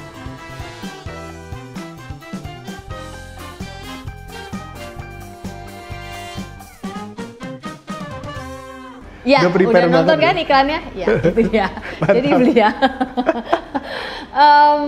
Kalau kita mengeluarkan diri kita dari ekuasi hal tersebut dulu, itu kayaknya kita lebih bisa lihat dari apa ya, kayak dari atas drone gitu loh menurut gue. Ngejauh dikit kan, agak ngejauh dikit. ya. Ya aku Iya. ngerasanya gitu sih. Makanya aku bilang lebih fokus tapi bukan lebih cepat juga. Nggak harus selalu Nggak lebih harus cepet cepet, kan? iya. Kalau pas dapat project yang lebih cepet ya udah Syukur. gitu, syukur. Cuma kalau enggak ya nggak apa-apa juga gitu. Nggak apa-apa harus lebih cepet. Iya. Akhirnya aku jadi bisa lebih memilih project juga mana yang kayak ini bisa lama thresholdnya kita bisa mungkin kita punya sebulan atau 3 bulan gitu. Ada yang kayak nih ada yang harus gua kerjain seminggu, mau ambil nggak? Kalau misalnya aku lagi merasa kayak bisa nih ambil untuk ngejar seminggu gitu, ya udah aku ambil. Cuma kalau enggak juga ya nggak apa-apa gitu. lebih punya itulah. Kalau di Jakarta kan semuanya kita harus ambil. Iya. Rasanya kayak kalau nggak kenapa ngambil ya tuh itu lo ya? Salah gitu, kayak nggak Kayak- appreciate Gue nggak menghargai blessing lo gitu. gitu. Gua nggak Rasanya kayak gitu. menghargai. Cuma ya yang aku yang akhirnya aku pelajari juga, kita sangat mengappreciate blessing ketika kita mengappreciate waktu free time, waktu istirahat. Karena itu adalah sebuah blessing juga. Berarti kalau kita tidak menerima free time, ya kita tidak menerima blessing. Sama juga, maksudnya aku melihatnya akhirnya free time dan work time itu sama-sama blessing. Kita yang harus lebih wise aja untuk mau menerima yang mana lebih banyak, atau kayak membalance itu lebih baik gitu. Anak siapa sih ini? Hebat kali ya. Umur segini wisdomnya Nggak, dahsyat ini mah banget. ngemeng aja. Ntar pas lagi ngelakuinnya sih hancur. Susah. Tapi banyak loh yang melakukan yang hancur, ngemeng juga hancur tuh banyak. Kalau menurut gue tuh lu adalah salah satu dari nggak banyak pemuda yang udah jadi bapak-bapak juga sebenarnya dia, yang apa ya, yang pernah berada dan mungkin berkali-kali dalam lembah hidup yang kayaknya winter terus, gelap terus, dingin terus, tapi lu berhasil keluar, lu selalu berhasil keluar. Dan ya tadi seperti yang lu bilang, lu cuma tinggal ubah trajektorinya dikit, lu jalan lagi gitu. Apa tadi ya, aku sama Pongki sempat bahas di mobil, ini anak, kita nggak pakai kata-kata survive ya, kita bilang ini anak thrive dalam, iya, jadi walaupun kita nggak pernah mengerti seperti apa sebetulnya drama dalam hidup lo yang mengelilingi musik lo ini juga, your art, your craft, tapi itu kerasa loh di kita sebagai pengamat, pendengar dan segala macam, itu menurut gue kerasa. Dan I think lo udah jadi orang yang sukses sebagai seniman because you already can put that in tanpa membuat yang mendengarkan terbebani, tapi malah justru ayo bangkit yuk gitu. Artinya lo berhasil menghilangkan sengatnya. Udah nggak lagi sengit menghadapi hidup, apalagi bitter. Bahkan lo udah berhasil mencabut sengatnya. Mungkin parut luka masih ada, tapi itu yang kita rasain, kayak in a way gue relate loh, maksudnya Petra ini begini, lirik lagunya begini. Oke, gue juga mau maju deh. Kalau gue sih ngerasanya itu ya. Terima kasih. Dari karya-karya lo. So I hope what I said dengan gaya mama gue ini udah memberikan semangat untuk lo berkarya lebih banyak lagi. Butuh banget kadang disemangatin. Dan bahwasannya dia ngerti rest itu loh, itu juga penting. Di umur segini dia ngerti rest. Padahal banyak dari kita yang sekarang lagi ngetop lagi nih istilah burnout. Yeah. Gampang banget burnout. Masih muda udah burnout. What happened kalau sampai masih muda udah burnout gitu kan? Padahal kadang-kadang not so much yang kita lakukan, tapi di sini sebenarnya. Ya nggak sih? Di sini. Nah, seorang Petra itu sebenarnya termasuk orang yang berbakat overthinking nggak? Banget. Aku justru belajar banyak dari istriku. Untuk nggak overthinking? Dia lebih apa ya? Lebih tenang lah menghadapi overthinking. Maksudnya kita sama-sama kayak saling bantu, di mana aku kurang, di mana dia lebih, saling nutupin. Cuma kalau soal overthinking aku lebih jauh. Sangat-sangat overthinking, dan aku ngerasanya kayak ngeliatin dia gitu, dan ya cara-cara dia navigating through her life gitu.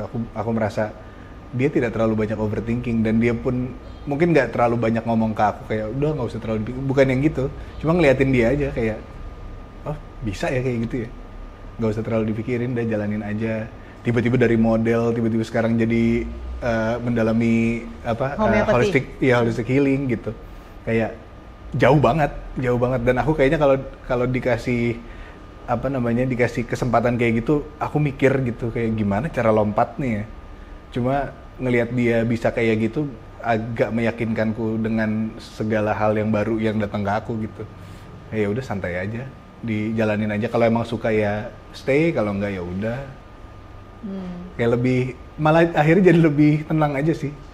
Nggak apa-apa menjalani sesuatu lebih lama gitu. Nggak apa-apa menjalani sesuatu lebih lama. Yang penting tidak kehilangan visi daripada end goal-nya atau result akhirnya. Gitu ya. Kadang bahkan ini ya, menurutku nggak perlu terlalu tahu ujungnya juga. Cuma kita tahu pemandangan apa yang kita pilih gitu.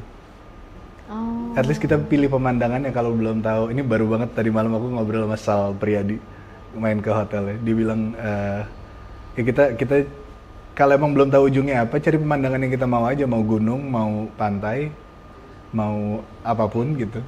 Tapi Artinya kan harus punya jendela tapi Pak. iya. Jadi kalau punya dua-duanya ya bagus, tapi kalau punya satu aja at least nggak tahu tujuannya, tahu pemandangannya, nggak tahu pemandangannya, tahu tujuannya. Udah punya satu aja, kita udah tahu harus ngapain gitu. Either kita driving dari satu titik ke titik yang kita nggak tahu, tapi pokoknya mau nyari gunung ya udah, ntar nyampe di mana ya udah gitu.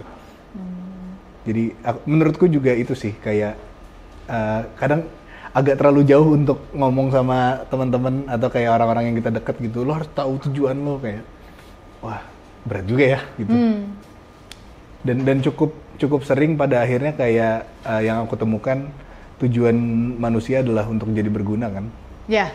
Dan kayak hampir nggak pernah ada orang yang jawab sesuatu yang sama dengan tidak berguna. Aku mau jadi orang nggak berguna gitu. Kayak nggak ada, Iya. hampir nggak ada. Itu pasti bohong tuh kalau dia ngomong gitu. Mau negatif mau positif ya. Iya. Pun senegatif-negatifnya dia berguna untuk teman-teman yang negatif gitu. Iya. Jadi emang ini aja, emang pada akhirnya guna gitu. Tapi si pemandangan itu akhirnya jadi perspektif yang menarik kalau di obrolan aku kemarin. Dan iya juga ya, kayak milih pemandangan aja. Lo mau pemandangan yang kayak apa yang lo lihat tiap hari, kejar itu dulu gitu. Ide lagu baru nih kayaknya. Pilih apa yang mau kau lihat. Udah ada belum lagu tentang itu? Gak tau nih, gak inget. Aku harus nyari. Aku tuh sering gak inget aku nulis apa aja.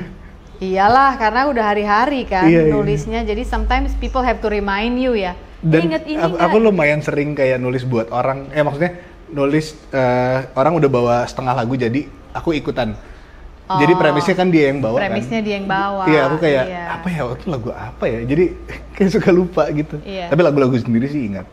Iya. Ya tapi kan dengan lo ada kontribusi di situ, artinya lo melebarkan warnanya dia juga kan Iya, sebenarnya. iya. Jadi membaur. Pun buat akunya juga banget. Kayak aku tuh merasa aku jadi lebih suka songwriting karena aku kerja sama Tulus dan Baskara Hindia. Kerja sama dua orang itu yang aku tadinya ngefans, aku pokoknya fans Tulus garis keras dari album Gajah. Album Oh ya? Terus akhirnya ketemunya di itu tuh yang vokal Shoemaker itu. Nah, ketemu di situ. Nah di situ Tulus akhirnya nulis sama orang lain yang benar-benar dari nol nulis bareng gitu. Nah itu sama aku. Terus dari situ kita jadi temenan lah, sering bahas tanaman gitu-gitu. Kok tanaman sih? Gak tau, random aja. Dan akhirnya maksudnya jadi temenan dan ternyata kita tinggalnya dekat, terus jadi sering nulis bareng. Jadi kalau dia Dekat lagi ada di ide, Jakarta di waktu Jakarta, itu, di oke. Jakarta. Terus. Udah akhirnya jadi tadi dibahas apa ya? Nggak ada masalah kerja sama orang dan Oke. karya lo itu berguna buat lo ketika lo orang lain bawa premis dan lo Oh iya. lo Songwriting. kontribusi tiba-tiba di tengah. Tulus sama lo tinggian siapa ya? Dia. Lo aja udah tinggi banget. Berapa ya tinggi lo ya? Aku tuh 185. Oh, Tulus Kayaknya. lebih tinggi dari Lebih itu tinggi, ya berarti? lebih tinggi. Oke, berarti from the last time I saw you, kayaknya lu tambah tinggi nggak sih? Perasaan nggak ya? Enggak sih. Gue tetep lo Harusnya tadi pas enggak ketemu lah. di pintu, kok tambah tinggi gitu, enggak ya? Enggak, Tetep kayaknya sama enggak ya? sih. Berarti lu dari SMA udah segitu ya? Iya, emang kita terakhir ketemu apa SMA? SMA kan? Kayaknya lu SMA deh. Oh ya kalau dari SMA iyalah pasti. Kayaknya SMA deh. tambah Kayaknya tinggi atau paling kuliah ya 10. waktu lu satu kampus Kalau sama dari kuliah adik udah gue. nggak berubah. Udah Oh. nggak berubah. SMA kayaknya masih waktu itu. Masih. Jadi memang gitu anak ini, ada dan tiada dalam kehidupan saya karena ketemunya awal itu di komunitas homeschool. Adik aku yang pada saat itu di usia ABG, menurut gue dia kayak semacam menunjukkan gejala depresi awal ya, menurut gue loh. Sorry ya Troy, ini gue bahas dikit tapi bukannya mau menceritakan soal adik gue, tapi akhirnya gue pindahin ke situ karena menurut gue again Nyun Sewu bukannya sok tahu, kan anak pertama. Adik gue ini kan bedanya sama gue 17 tahun kan. Oke. Iya. Jadi orang tua gue pada saat dia hadir dalam kehidupan orang tua gue udah jauh umurnya. Jadi ketika umur segitu menurut gue kayak nggak catch up gitu loh. Jadi memang gue kayak jadi remote parentnya dia. Gue keluarin dari situ, gue suruh masuk ke homeschool. Ketemulah Abang Petra ini. Dan dari sanalah mereka bersahabat. Iya. Oke, so sampai hari ini dan lo nggak tahu sampai kapan lo happy and you thrive dalam dunia musik produksi, and you have an imagination that you will be doing this at least for the rest of your life. Iya banget. Iya banget. Heeh. Jadi kalau ini diambil dari lo pasti sedih ya, lo pasti timpang Iya, kalau lo nggak iya. boleh melakukan ini lagi. This is you. Fundamentalnya tapi sebenarnya buat gue kayaknya yang gue cari adalah untuk bisa selalu ada di ruang kreatif yang menyenangkan setiap harinya. Wah, Apapun kreatif. itu bentuknya, itu mau itu produksi atau main gitar doang atau gue nyanyi atau gue ya apapun, tapi ruang kreatif yang menyenangkan, karena itu nggak bisa dibayar lagi. Kayak berada di ruang kreatif yang tidak menyenangkan tuh nggak enak banget. Dan doa gue tiap hari cuma itu doang, gue pengen berada di ruangan kreatif yang menyenangkan terus setiap harinya gitu. Itu bagian dari agenda doa lo setiap hari. Iya. Supaya lo tetap boleh berada di ruangan kreatif yang menyenangkan. Yang menyenangkan setiap hari. Wow. Buat anak lo, Kiko. Hmm. Kiko ya? Kiko. Panggilan lucu banget lagi anaknya. Kayak bakso putih gitu kecil. Bakso. Soalnya bulet-bulet waktu Iya, gue liat iya. bayinya ya. Sekarang udah gedean kali ya. Sekarang udah agak nggak bakso, agak manjang. bakso gepeng lah. Agak bakso gepeng, oke.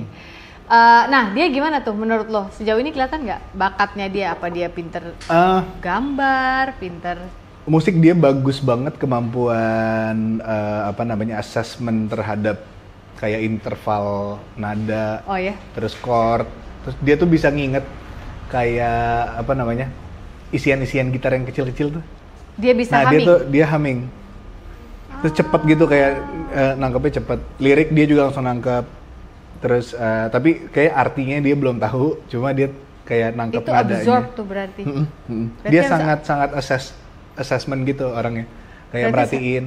Harus hati-hati tuh apa yang dia boleh denger. Iya. Kalau iya, nggak, iya. karena lagi kenceng Iya, banget lagi kan banyak banget. sponsnya. Dia bukan tipe yang banyak nanya, Nyerap. tapi kayak lihat Observasi. gitu. Oh, 3 anak pertama dalam satu rumah nih ya. Oke, kalau dia suatu hari nanti bilang, "Pak, aku nggak mau jadi musisi, aku mau bikin bisnis, apalah misalnya resleting yang mendunia gitu misalnya. I want make zippers Yeah. for all the konveksi in the world." Lo nggak apa-apa? Nggak apa-apa banget.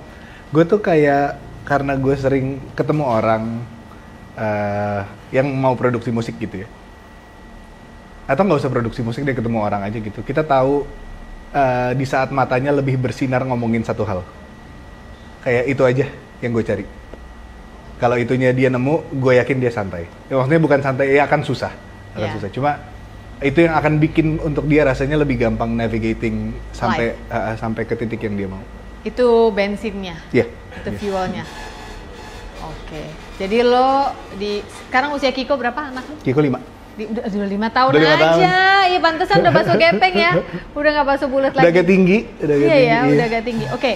Berarti si Kiko ini si papa dan mamanya ini sekarang berarti setiap hari menunggu menangkap sinar mata itu ya. Iya, nyari itunya aja. Nyari itunya ya. Kasih semua yang dia pengen coba gitu, sebisa mungkin. And when you find it, you keep it, rekam momen itu, lalu baru mulai kita navigasi Iya. ke arah itu gitu ya. Kita cukup santai lah untuk kayak dia nanti mau jadi apanya. Nggak ada Kita lebih masalah. yang kayak kita punya taman ini, kita jaga tamannya aja supaya dia bisa bertumbuh di taman yang menyenangkan gitu. Oh wow, oke. Kalau pertanyaan ala mama-mama dan orang lain sih biasanya gini, kapan lah itu mau dikasih adik? Nah, gue nggak akan nanya itu, karena gue bukan tipe orang yang kapan? Enggak. Semua orang punya pace-nya sendiri ya, mama-mama. Dah, terima aja wawancara ini seperti ini. Pak Produser, ada yang mau ditanyakan lagi kepada Petra Joshua Sihombing? Lengkap loh. Kenapa? Oh iya. Oh iya, apa itu? Jadi tahun lalu tuh, ya sebenarnya itu masih dari bagian dari album Semenjak Internet tahun 2020 rilisnya kan. Cuma pandemi, harusnya kita tour tahun itu. Terus nggak kesampaian karena pandemi, terus nunggu setahun, 2 tahun, gue udah keburu ngerjain yang lain. Akhirnya di tahun lalu baru kita akhirnya berhasil bikin konser buat album itu di Jakarta, di Salihara. Kita undang tiketnya tuh buat 120 orang, terus semuanya pakai headphone. Oh iya? Jadi nonton show-nya lebih intimate, orang nggak bisa ngobrol. Oke. Jadi benar-benar detail, kita bisa dengar Tangannya semua. diikat nggak? Biar nggak Tangan usah diikat, texting. mulutnya diikat di... Nggak usah komen, jempol nggak usah komen. Agak serem ya show-nya. Kayak horor, film horor gitu. Soalnya kan nanggung Pak, udah gini Udah gini. nggak usah ngobrol, tangannya nggak usah ngobrol juga. Oh, iya. Ada orang-orang yang kayak ini kan, videoin gitu, bunyi drum doang. Kan ruangannya isi drum bener. doang, udah nggak bisa Iya, dengar iya, yang lain iya, lagi. iya. Tapi itu akhirnya terjadi setelah 3 tahun albumnya rilis yang kayak ya sebenarnya aku tuh masih ada kayak aduh sayang banget ya album ini nggak sempet dipromoin banget gitu. Jadi akhirnya kita coba promosiin dengan Cara itu? Acara itu. Akan ada kelanjutannya nggak itu? Pengennya itu diturin, cuma kalau itu nggak bisa ya mungkin tur barengan album baru. Berarti lo mau bikin lagi baru? Lagi Ini on the way. sedang? Ini udah Berapa persen? 85%, Oh, 90% wow. kayaknya. Jadi Ini- lo lagi stop pemesanan kerjaan orang lain dulu? Enggak juga? Jadi waktu itu gue sempat setahun nabung untuk di bulan Januari sebulan gue bisa nggak terima kerjaan. Nah di bulan itu gue bikin album baru ini. Jadi lo hidup dari tabungan? Iya. Sedikit soal tabungan dong. Gue pernah lihat juga di wawancara lain, atau lo pernah nulis kali dulu di blog ya, bahwasannya lo terbiasa dengan budaya keluarga lo, dan setiap budaya keluarga orang kan beda-beda ya. Iya, iya. Hidup di tepi jurang, Iya. nggak ngerti investasi, nggak ngerti cara nabung yang baik. Lalu lo barusan mention nabung. Iya, iya. Kapan itu dalam hidup lo belajar bahwa hidup tuh ternyata harus nyisihin ya kalau kita mau produksi, Iya. kalau kita mau kreatif, mau punya ruangan untuk kreatif, kita harus nyisihin uang Iya. gitu. Itu dari umur berapa tuh lo dapat pelajaran itu? Pandemi 2020. Pandemi Iya. malah. Jadi Iya. sebelumnya nggak bener Nggak. tabungan lo juga. Enggak. Ini pun kayak masih mencari kerangka yang bagus gitu ya. Pokoknya 2020 gue ketemu bukunya Robert Kiyosaki. Oh iya. Itu gateway pertama, terus habis itu gue YouTube semua hal, cara bikin Excel, financial Iya, gitu, terus kayak sampai segitunya. gue lumayan mendalami financial planning at least buat diri gue sendiri gitu, sampai akhirnya gue yakin untuk bikin company itu juga karena gue udah mempelajari sedikit-sedikit lah. Bapi kita harus bikin Excel kayaknya. Lu aja. Tuh kan dia mah gitu, dia soalnya Males nggak, ya? gue yang tukang tulis-tulis tuh gue soalnya. Tapi konsep biasanya bisa berdua. Cuma kalau untuk nulis-nulis dia emang agak males gitu. Kayaknya harus deh, biar kelihatan. Sama ini Seru, kita tapi cuma seru kok. ngomongin. Kayak main game. Mungkin, oke, makasih ya, makasih ya.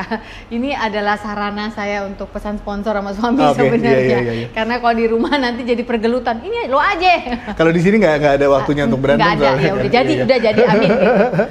Oke, jadi dari situ lo berasa bahwa memang harus menyisihkan. Karena Iya, buat kita para kreator ini, kita nggak bisa berkreasi kalau nggak ada dananya. Iya. Sementara kalau ada dana, kalau untuk cari dana itu gimana caranya? Kita kerjaan kadang ada, kadang sering, kadang sepi gitu ya. Iya. Sehingga kalau sedang ada biasanya mau nggak mau kita harus sisihkan. Sebenarnya itu udah dilakukan oleh kami. Dia sih yang ngajarin aku juga soal itu. Cuma memang harus dicatat kayaknya. Aku mau belajar Excel ya, Bapi. Oh iya, aku belajar Excel. Oh iya. Oke, Petra, sekarang album sudah 85%, udah ada namanya? Udah. Udah, belum boleh sebut? Boleh. Boleh. Aku udah nge-post juga. Judulnya Senang Oke Sedih Nggak Apa-apa. Senang, Iya, oke, itu. sedih, nggak apa-apa. Oke, itu nama album. Itu judul Tapi album. lagunya ada Lagu nggak? belum. Aku belum announce apa-apa. Oke, jadi lagu belum announce apa aja. So, 85% means what? Rekamannya udah beres semua? Iya, tinggal ada mixing? beberapa take yang mungkin aku pengen retake atau bikin lebih bagus. Oke. Ada gitu doang sih, tapi secara lagunya udah ada semua. Oke, kapan target? keluar? Tahun ini. Tahun Pengennya ini harus lahir. Ha. Senang, oke, sedih, Sedih nggak nggak apa-apa. Oke. Berarti sekarang untuk tahu update Petra Sihombing, orang lebih bagus lihat ke Instagram apa ke TikTok? Kalau update ini banyak kan di Instagram, kalau kayak jadwal gitu-gitu. TikTok aku lebih fokus ke produksi musik. Gimana sih bedainnya? Treatment Instagram sama TikTok gue nggak ngerti loh. Aku juga ngasal. Masa? Lebih Gua- karena gua kayak di tahu, Instagram udah kebiasaan gitu. Soalnya aku mirroring juga, kayak aku post di TikTok, aku post di Instagram. Oh juga. iya, itu nggak apa-apa ya? Nggak apa-apa. Tapi yang aku post di Instagram nggak aku post di TikTok. Jadi Instagram kayak punya update-nya sendiri karena kadang kayak cuma pengen ngepost foto apa gitu, Pevita and Sons lagi di sini gitu. Kayak itu aku nggak taruh di TikTok. Oh, oke. Baiklah, kalau begitu, I think I've run out of questions. Bapi, itu kita kasih dia aja bukunya. Kamu udah keluarin buku, kok nggak dikasih ke tamunya? Ini buat Terima kasih loh. suami istri ini, bawa pulang ke Ubud. Nanti kita main lah ke rumah dia. Ayo dong. Kesini, Terima Pak. kasih. Pak, ini tamunya yang ini. Pak. Ini buku gue yang paling baru. Untuk si paling overthinking, ceritanya begitulah. Tapi yang gembira adalah obat. Si paling overthinking. Semoga bisa relate ke generasi yang lebih muda daripadaku. Karena gue berusaha memakai jargon-jargon yang ya gitu kayak si paling, terus dan Baik, hari ini bukan hari yang baik untuk menyerah. Terima kasih. Hari ini bukan hari yang baik untuk menyerah, katakan itu setiap hari. Kita sudah belajar banyak hari ini dari kehidupan seorang Petra Sihombing dan kita menunggu albumnya. Senang oke, sedih nggak apa-apa. Ingat loh, walaupun perjalanan hidup itu jarak tempuhnya jauh, tapi kecepatanmu sedang pelan, nggak apa-apa. Yang penting jalan aja terus. Oke, sampai ketemu lagi di episode yang lain. Thank you ya Petra ya. Thank you. Thank you banget. Thank you banget. Bye.